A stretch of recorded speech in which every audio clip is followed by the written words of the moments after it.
네, 뉴스나이트가 전해드리는 생활의 팁 알아요 시간입니다. 재산세와 종합부동산세 등 각종 세금을 책정할 때 기준이 되는 공동주택의 공시가격이 내일 공개됩니다. 전국 아파트 등 공동주택을 가지고 계신 분들이라면 관심이 클 수밖에 없는데요. 한국감정원이 지난해 공동주택 조사를 시작해서 내일은 집 소유자에게 공시 예정 가격을 알려주고 의견을 접수합니다.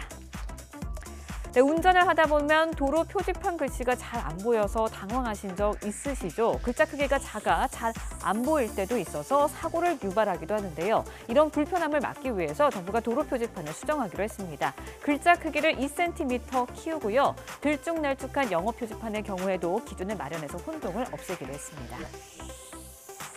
네, 지난 2016년 기준으로 난임으로 병원을 찾는 부부가 20만 명이나 된다는 사실 알고 계셨는지요? 정부가 난임으로 고생하는 부부들을 위해서 정책의 범위를 넓히기로 했습니다. 그동안은 중위소득 130% 이하 부부에게만 건강보험이 적용됐고 사실혼 부부는 제외가 됐었는데 올 하반기부터 이들 부부들에게도 건강보험 혜택이 주어집니다. 참고하시기 바랍니다.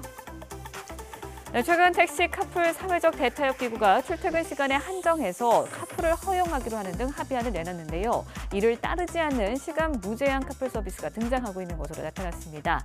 어디고 또 위풀, 플러스 등 다양한 서비스를 앞세운 카풀 서비스가 운영을 시작한다고 합니다. 1인 자영업자분들의 경우 경영난 겪으시는 분들 계시죠? 서울시가 이런 분들을 돕기 위해서 최대 3년 동안 고용보험료 납입액의 30%를 지원해 주기로 했습니다. 지난해 시작한 정부의 지원금을 합치면 최대 80%까지 혜택을 받을 수 있게 된다고 합니다. 보험금을 정상적으로 낸 경우 3년 동안 지원 자격이 유지되고요. 올해 납입액은 1월분부터 소급 적용됩니다.